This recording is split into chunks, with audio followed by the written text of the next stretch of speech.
Le XX mai Saint Bernardin de Sienne, confesseur. Dans une autre saison de l'année liturgique, lorsque nous apportions nos hommages et nos vœux au berceau de l'enfant divin, une de nos journées fut consacrée à célébrer la gloire et à goûter la douceur de son nom. La Sainte Église tressaillait de bonheur en prononçant ce nom chéri que son céleste époux a choisi de toute éternité, et le genre humain respirait à l'aise, en songeant que le grand Dieu qui pourrait s'appeler le juste et le vengeur, consentait à se nommer désormais le Sauveur. Le pieux Bernardin de Sienne, que nous fêtons aujourd'hui, nous apparut alors portant dans ses mains et élevant au regard des hommes ce nom béni entouré de rayons.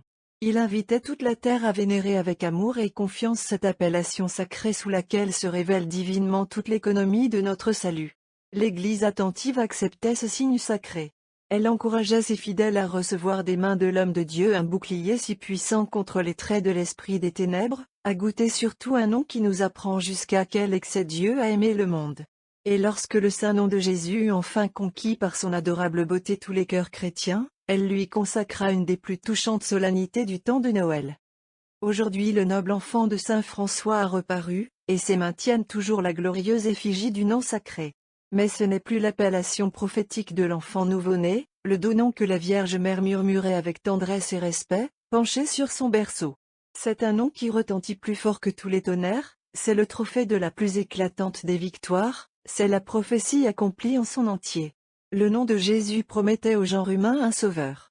Jésus a sauvé le genre humain en mourant et en ressuscitant pour lui. Il est maintenant Jésus dans toute la plénitude de son nom. Parcourez la terre, et dites-nous en quel lieu ce nom n'est pas connu. Dites-nous quel autre nom a jamais réuni les hommes en une seule famille. Les princes de la synagogue ont voulu arrêter l'essor de ce nom victorieux, l'étouffer dans Jérusalem. Ils ont dit aux apôtres: nous vous défendons d'enseigner en ce nom, et c'est pour leur répondre que Pierre a prononcé cette forte sentence qui résume toute l'énergie de la Sainte Église: mieux vaut obéir à Dieu qu'aux hommes. Autant eût valu essayer d'arrêter le soleil dans son cours. Et lorsque bientôt la puissance romaine s'est mise en devoir de mettre obstacle. Acte V, 28. Par ses édits à la marche triomphante de ce nom devant lequel tout genou doit fléchir, elle s'est vue réduite à l'impuissance. Au bout de 3 siècles le nom de Jésus planait sur le monde romain tout entier. Armé de ce signe sacré, Bernardin parcourut au XVe siècle les villes de l'Italie armées les unes contre les autres, et souvent même divisées jusque dans leur propre sein. Le nom de Jésus entre ses mains devenait l'arc-en-ciel de la paix. Tout genou fléchissait, tout cœur ulcéré et vindicatif s'apaisait, tout pécheur courait aux sources du pardon, dans tous les lieux où Bernardin avait arboré ce puissant symbole.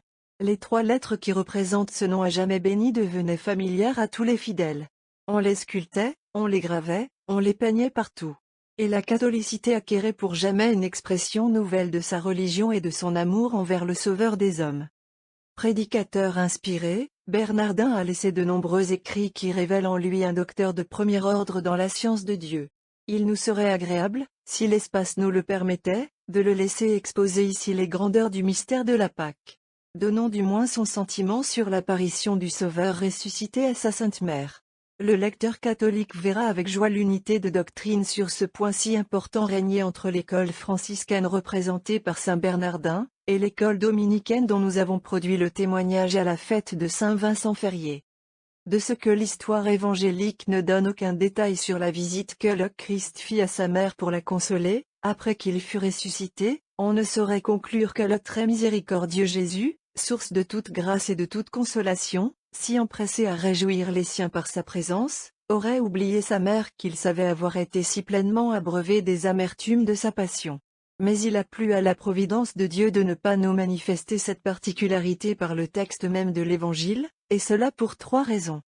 En premier lieu, à cause de la fermeté de la foi qui était en Marie. La certitude qu'avait la Vierge Mère de la résurrection de son Fils ne fut ébranlée en rien, même pas par le doute le plus léger. On le croira aisément, si l'on veut réfléchir à la grâce très particulière dont fut remplie la Mère du Christ Dieu, la Reine des anges, la maîtresse de l'univers. Le silence de l'Écriture à ce sujet en dit plus que l'affirmation même aux âmes vraiment éclairées. Nous avons appris à connaître Marie lors de la visite de l'ange, au moment où l'Esprit Saint la couvrit de son ombre. Nous l'avons retrouvée au pied de la croix, mère de douleur, se tenant près de son Fils mourant. Si donc l'apôtre a pu dire: En proportion de ce que vous aurez eu part aux souffrances, vous participerez aux consolations. 1. Calculez d'après cela la mesure selon laquelle la Vierge Mère dut être associée aux joies de la résurrection. On doit donc tenir pour certain que son très doux Fils ressuscité l'a consolé avant tous les autres. C'est ce que la Sainte Église romaine semble vouloir exprimer en célébrant à Sainte Marie Majeure la station du jour de Pâques. Autrement si, de ce que les évangélistes n'en disent rien, vous vouliez conclure que son Fils ressuscité ne lui est pas apparu en premier lieu, il faudrait aller jusqu'à 2 Cor. I. 7. Dire qu'il ne s'est pas du tout montré à elle, puisque les mêmes évangélistes, dans les diverses apparitions qu'ils rapportent, n'en signalent pas une seule qui la concerne. Une telle conclusion aurait quelque chose d'impie. En second lieu, le silence de l'Évangile s'explique par l'infidélité des hommes. Le but de l'Esprit Saint, en dictant les évangiles, était de décrire celles des apparitions qui pouvaient enlever tout doute aux hommes charnels au sujet de la croyance en la résurrection du Christ. La qualité de mère eût diminué à leurs yeux le témoignage de Marie. Et c'est pour ce motif qu'elle n'a pas été alléguée, bien qu'il ne pût y avoir, assurément, parmi tous les êtres nés ou à naître, si l'on en excepte l'humanité de son Fils, aucune créature dont l'assertion mérita mieux d'être admise par toute âme vraiment pieuse. Mais il fallait que le texte évangélique ne nous produisît que des témoignages qui fussent de nature à être émis en présence de tout le monde. Quant à l'apparition de Jésus à sa mère, l'Esprit Saint l'a laissée à ceux qui sont éclairés de sa lumière. En troisième lieu, ce silence s'explique par la sublimité même de l'apparition. Après la résurrection, les évangiles ne disent plus rien sur la mère du Christ, par cette raison que ses relations de tendresse avec son Fils furent désormais tellement sublimes, tellement ineffables, qu'il n'y aurait pas de terme pour les exprimer. Il est 2 sortes de visions. L'une purement corporelle, et faible en proportion, l'autre qui a son siège principal dans l'âme, et qui ne convient qu'aux âmes déjà transformées. Admettez, si vous voulez, que Madeleine a eu part avant les autres à la vision purement corporelle, pourvu que vous reconnaissiez que la Vierge a vu avant elle, et d'une manière bien autrement sublime, son Fils ressuscité, qu'elle l'a reconnu, et qu'elle a joui tout d'abord de ses délicieux embrassements dans son âme plus encore que dans son corps. 1. Sermoli Dominicae Resurrectione, article 3. Lisons maintenant, dans les leçons trop abrégées de l'office de Saint Bernardin, le récit de ses vertus. Bernardin Albizesca, issu d'une noble famille de Sienne, donna dès son enfance des marques éclatantes de sainteté. Élevé dans des habitudes honnêtes par ses parents qui étaient vertueux, il négligea les jeux de l'enfance, et dès ses premières études sur la grammaire on le vit se livrer aux œuvres de la piété, au jeûne, à l'oraison, et particulièrement au culte de la très sainte Vierge. La charité envers les pauvres éclatait en lui. Après quelques années, dans le but de mieux pratiquer encore toutes ces vertus, il voulut être du nombre des confrères qui servent Dieu à Sienne dans l'hôpital de Notre-Dame de la Scala, d'où sont sortis plusieurs personnages célèbres par leur sainteté. Il s'y exerça avec une ferveur et une charité incroyables à la mortification de son corps et aux soins des malades, durant une peste qui sévissait cruellement sur la ville. Entre autres vertus, il garda inviolablement la chasteté, malgré les dangers que pouvait lui susciter la rare beauté de ses traits. Et tel fut le respect qu'il inspira, que les plus licencieux n'auraient osé prononcer un mot déshonnête en sa présence. Après une grave maladie qu'il avait endurée avec la plus héroïque patience pendant 4 mois, il conçut le dessein d'embrasser la vie religieuse. Afin de s'y disposer, il loua une petite maison à l'extrémité de la ville, où il vécut inconnu, menant la vie la plus austère, et priant Dieu continuellement de lui faire connaître le parti qu'il devait prendre. L'inspiration divine lui fit préférer l'ordre de Saint François, où il excella en humilité, en patience et en toutes les autres vertus religieuses. Le gardien du couvent ayant remarqué cette haute vertu, et connaissant d'ailleurs la science à laquelle ce religieux était arrivé dans les saintes lettres, lui imposa le devoir de la prédication. Le saint accepta humblement cet emploi, bien qu'il s'y reconnût peu propre, à cause de la faiblesse et de l'enrouement de sa voix. Mais avant implorer le secours de Dieu. À cette époque, un débordement l'auréole il se trouva délivré miraculeusement de cet obstacle. À cette époque, un débordement de crimes était répandu en Italie, et de sanglantes factions y foulaient aux pieds toutes les lois divines et humaines.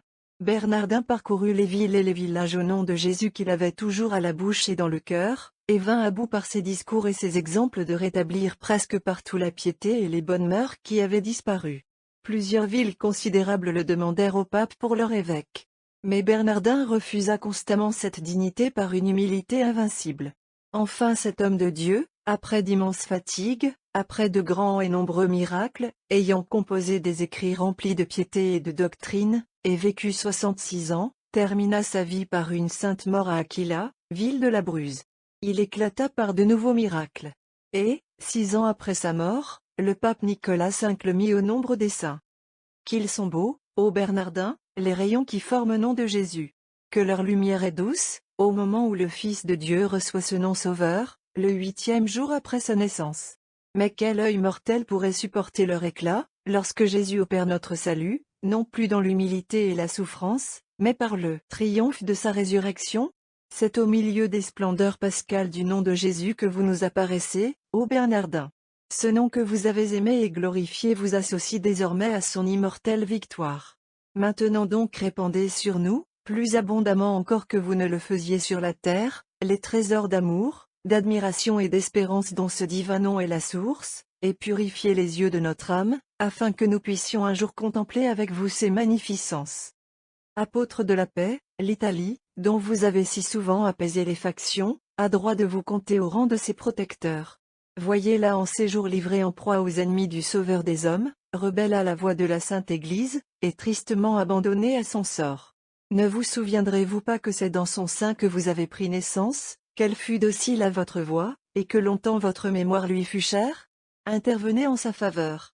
Arrachez-la à ceux qui l'oppriment, et montrez qu'au défaut des armées de la terre, les milices célestes peuvent toujours sauver les villes et les provinces.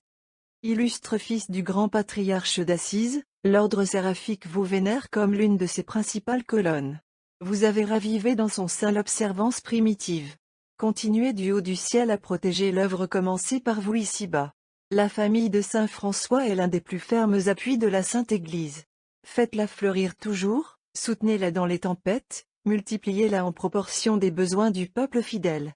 Car vous êtes le second père de cette famille sacrée, et vos prières sont puissantes auprès du Rédempteur dont vous avez confessé le nom glorieux sur la terre.